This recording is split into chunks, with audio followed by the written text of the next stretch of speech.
C'est un sondage que je trouve très intéressant et qui en dit long sur le basculement de la peur des Français. Bonjour Jean-Marc Vittori.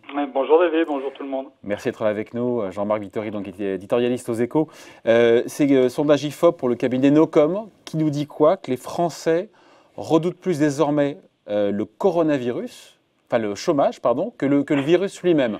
Là, on se dit, mais il était temps, non? Oui, effectivement, il était temps. En fait, c'était déjà le cas. Non, ce qui est impressionnant dans ce sondage, je dis juste les quatre chiffres clés. L'accélération. Voilà, c'est ça. Début mai, 42% des Français estimaient que l'épidémie, c'était la plus grande menace pour le pays. Maintenant, ils sont passés de 42 à 21%. Et 58% d'entre eux estimaient que la crise économique était le principal risque, et ils sont passés de 58 à 79%. Donc c'est pas une bascule, mais c'est un autre moment. Le moment dans lequel nous vivions le mois dernier, c'était encore l'épidémie, et la santé passait d'abord, et c'est normal. Quand on se souhaite la bonne année, on commence par se dire bonne année, bonne santé. C'est la chose la plus importante qui soit. Oui, mais ensuite, Jean-Marc, il y a 3 semaines, la balance des peurs était plus équilibrée il y a encore 3 semaines. Vous me direz, c'était juste avant le début du déconfinement. C'était juste avant le début du confinement, et puis l'épidémie était beaucoup plus présente qu'aujourd'hui. L'épidémie suit la courbe classique de toute épidémie, c'est-à-dire qu'elle monte très rapidement, et ensuite elle décline. Fin avril, on était au point, à peu près au point de retournement. Aujourd'hui, ce point de retournement, il est maintenant passé. La crainte de la maladie se dissipe peu à peu, et c'est normal, et on commence à regarder le reste, et le reste, c'est évidemment un paysage d'autant plus inquiétant qu'en fait on ne sait pas ce qui se passe. C'est très compliqué de savoir ce qui se passe dans les entreprises, c'est très compliqué de savoir ce qui se passe sur le marché du travail, et les craintes sont nombreuses et alimentées par un certain nombre de facteurs tout à fait légitimes, fondés. J'ai envie de crainte légitime. On a encore aujourd'hui, on a vu Bruno Le Maire qui nous dit finalement, ça ne sera pas 8% de décroissance, la récession ne sera pas de 8%, mais de 11%. 11, non, mais c'est du jamais vu, quoi. Je veux dire, c'est une violence, mais inouïe et rare, quoi. C'est du jamais vu depuis 1944. On en parlait il y a exactement un mois de ce chiffre. Le gouvernement était alors à moins 8%.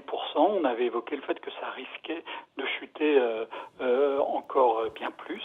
C'est quelque chose de tout à fait inédit, surtout par la rapidité de la baisse. Pendant les guerres, ça baisse parce que les machines sont détruites petit à petit. Là, on a une baisse très très très très brutale qui se produit en 3 mois, extrêmement violente. Cette baisse a été anesthésiée pour beaucoup de Français par à la fois le confinement, mais aussi le chômage partiel auquel ont recouru massivement les entreprises.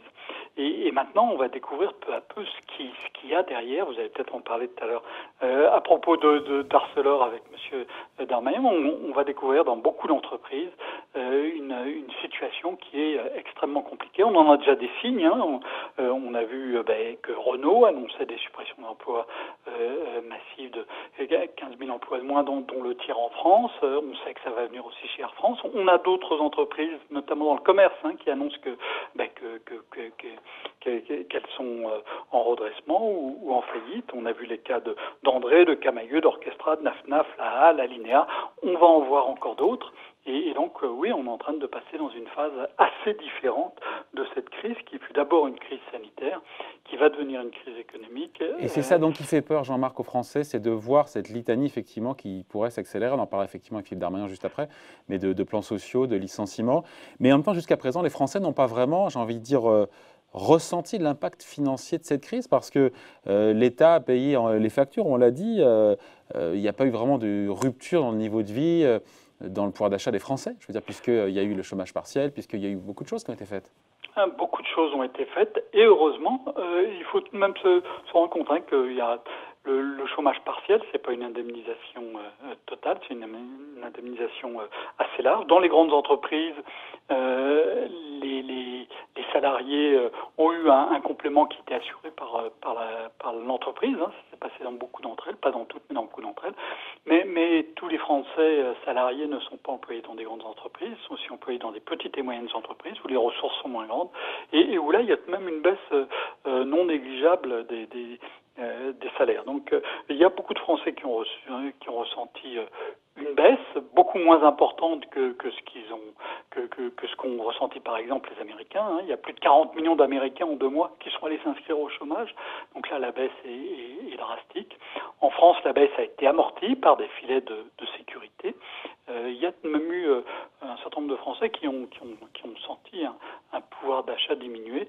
En même temps, ils ne pouvaient pas acheter puisque les magasins étaient fermés. Donc voilà, on va découvrir encore une fois la réalité dans les semaines et dans les mois à venir, à la fois du côté de la santé des entreprises, de celles qui sont en pleine forme, de celles qui ont plus de mal, de celles qui doivent malheureusement fermer. Et on va découvrir aussi l'impact sur le côté emploi et revenus réels quand on revient petit à petit vers une forme de normalité dans un avenir proche. Mais la clé, encore une fois, Jean-Marc, elle n'est pas aussi dans la main des Français qui, plus ils consomment, mais en même temps, il y a de quoi avoir peur puisqu'il y a récession, il y a licenciement, il y a pouvoir d'achat, effectivement, peut-être les salaires qui vont être gelés pour certains. On leur dit de consommer plus, parce que plus ils consomment, plus ils relancent l'activité, mais en même temps, il y a cette peur du lendemain qui fait qu'on thésaurise, on fait attention, donc c'est compliqué. Hein. Oui, les Français ont épargné massivement pendant ils n'avaient pas le choix en même temps. Ces 2 mois. Ils n'avaient pas le choix et il y a une grosse question sur savoir ce qu'ils vont faire maintenant de cette épargne. Et on pourrait avoir un certain nombre d'espoirs, effectivement, qui est du rattrapage, qui est de la compensation de ce qui n'a pas pu être dépensé pendant 2 mois. Mais pour dépenser, il faut avoir confiance et on sait que la crainte de perdre son emploi est un facteur qui fait hésiter et de manière tout à fait naturelle, logique, rationnelle, qui fait hésiter le consommateur à consommer. Et donc tout ça va amortir considérablement la reprise que certains voyaient en V et qui va être beaucoup plus lente qu'espéré il y a encore 1 mois ou 2. Est-ce qu'on joue à se faire peur ou vraiment il faut redouter, parce qu'il y a des termes qui ont été employés, d'un tsunami, d'une vague de licenciements, de faillite, encore une fois, dans les prochains mois, dans les prochaines semaines, ou est-ce qu'encore une fois, tout dépendra de notre capacité à reprendre une vie normale et à reconsommer normalement? Ça risque d'être un peu entre les deux. Il va y avoir beaucoup d'emplois qui vont disparaître. Alors, il faut avoir conscience que le marché du travail, c'est pas un endroit où on a quelques milliers d'emplois qui bougent chaque mois et que ça détermine la montée ou la baisse du chômage. Chaque mois dans ce pays, il y a des centaines de milliers de nouveaux contrats de travail à durée indéterminée. Et chaque mois, il y a aussi des centaines de milliers de contrats de travail à durée déterminée. Il y a fin 2019, il y avait chaque mois étaient signés 350 000 contrats à durée indéterminée et 350 000 contrats à durée déterminée. Et en même temps, de l'autre côté, il y avait aussi un certain nombre de contrats qui se terminaient. Là, pour l'instant, on a vu une montée du chômage très forte qui provient du fait que les entreprises n'embauchent plus, ou pratiquement plus, et c'est normal vu ce qu'elles ont subi. Ce qu'on va avoir dans les prochains mois, c'est que les entreprises, quand elles vont revenir à une situation plus ouverte, elles vont faire les comptes, elles vont voir qu'il leur manque beaucoup d'argent. Et donc là, oui, les prochains mois, en particulier, moi je crains beaucoup le moment de la rentrée, on risque d'avoir des mouvements extrêmement sévères. Tous les ingrédients sont réunis, je vous vois venir, Jean-Marc, pour justement conduire à des tensions, voilà, le mot pour le pays, des tensions sociales fortes sur la rentrée? Alors, c'est toujours extrêmement... oui. Voilà, moi je me méfie beaucoup de ces prévisions sur les tensions sociales. Mais les ingrédients sont là, les ferments sont là. Il y a un certain nombre de ferments qui sont là. Ensuite, il y a la politique qui est menée par le gouvernement, il y a la façon dont elle est menée, il y a aussi des événements extérieurs. On voit bien que ce qui se passe aux États-Unis, c'est quelque chose qui... le point de départ des émeutes qu'on voit actuellement dans les rues des grandes villes américaines, ce n'est pas un point de départ économique, c'est une bavure policière.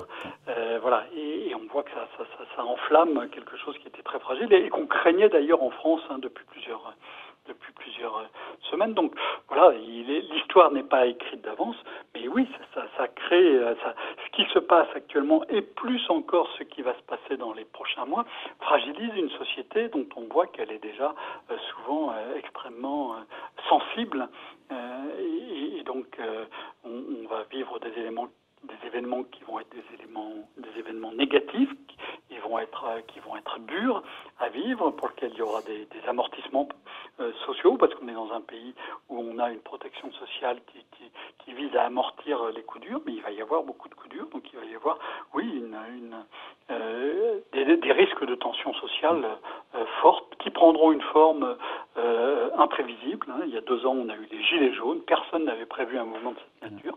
Là, on aura peut-être un mouvement d'une autre forme, avec d'autres acteurs, ou certains des mêmes. Et encore une fois, rien de tout cela n'est écrit pour l'instant. Voilà, en tout cas, on voulait revenir sur ces Français qui redoutent plus maintenant l'impact du virus que le virus, et de manière très très nette. Bon, en tout cas, merci beaucoup Jean-Marc. Explication signée Jean-Marc Vittori, éditorialiste aux Échos. Merci Jean-Marc. Au revoir Bonne journée. David. Au revoir.